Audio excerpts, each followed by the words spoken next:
Former Tidy High actor Makena Njeri has changed her name to Chris Murithi. As far back as I can remember, I always wanted to be a gangster.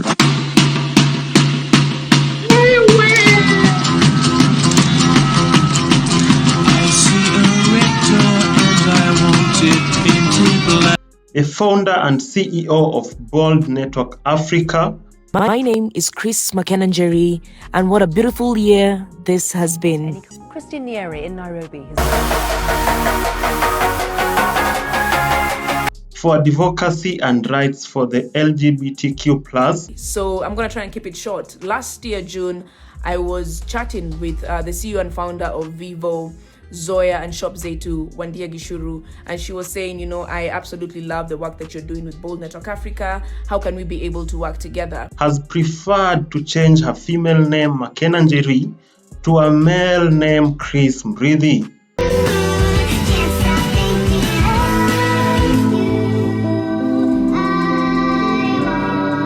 The former BBC journalist came out last year.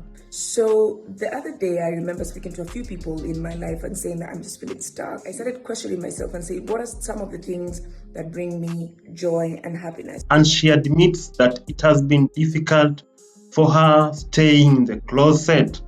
And I had to come back to my roots. So I came to visit my grandmother, you know, just to hang out with her, listen to her, feel her unconditional love.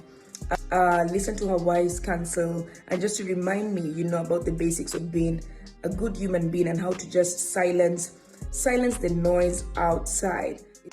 The famous Instagram personality has had a hard time advocating for the rights of the LGBTQ+. I am happiness, I am free, and I am bold. I knew for a fact that I was unique in the country and Africa at large. I had to be vulnerable and allow myself to learn through the pain and grow with the lessons. People are more than their sexuality. People are more than just putting them in a specific box. They are human beings. Fear only exists in your head. At that particular point, that chapter in my life, I knew I had to jump. You're exactly where you need to be, so open your doors to receive.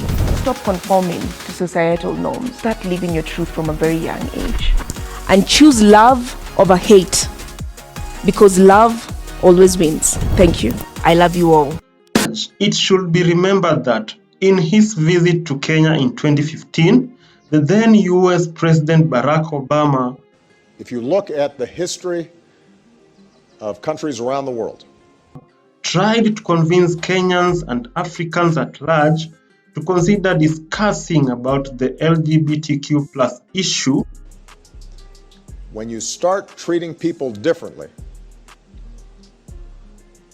not because of any harm they're doing anybody, but because they're different, that's the path whereby freedoms begin to erode.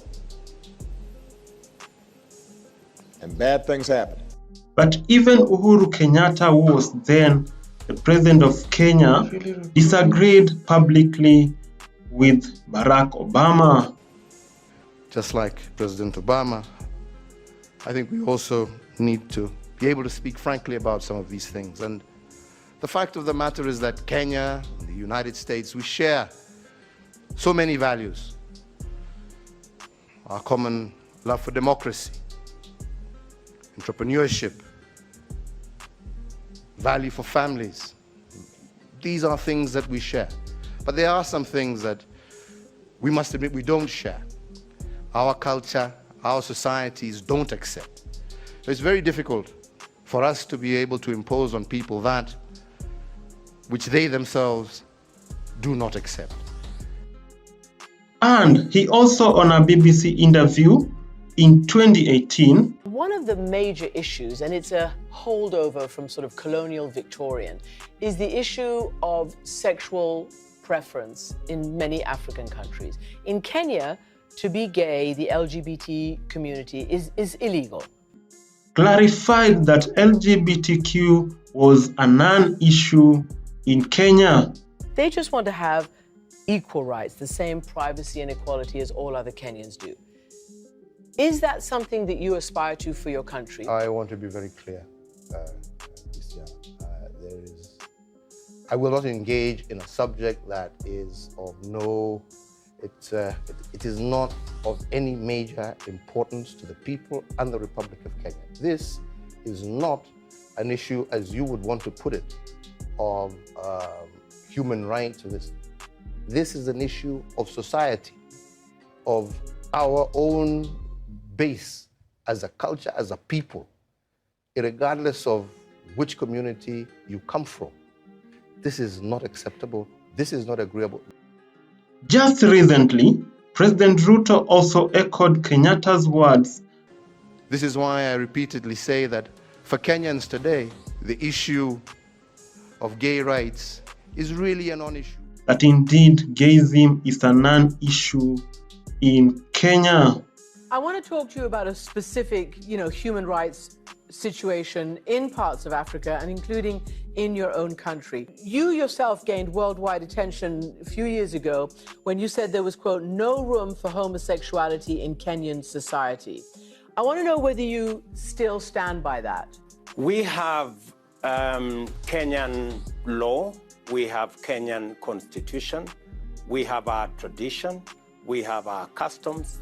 We will continue to respect other people's customs as they respect our customs and our tradition.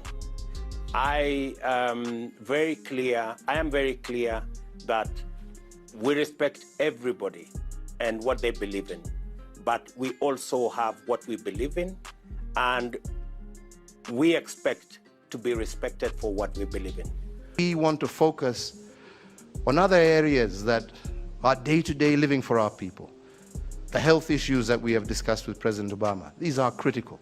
This is not about Uhuru Kenyatta saying yes or no. This is an issue that the people of Kenya themselves, who have bestowed upon themselves a constitution, right, after several years, have clearly stated that this is not a subject that they are willing to engage in, at this time and moment. In years to come, possibly long after I'm president, who knows? Maybe our society will have reached a stage where those are issues that people are willing, freely and open to discuss. I have to be honest with you. And that is the position that we have always maintained. Those are the laws that we have, and those are laws that are 100% supported by 99% of the Kenyan people, irregardless of where they come from. So, I am yours, Ndeku the Great. For more trending news, keep tuned in and we will be bringing them to you as they unveil.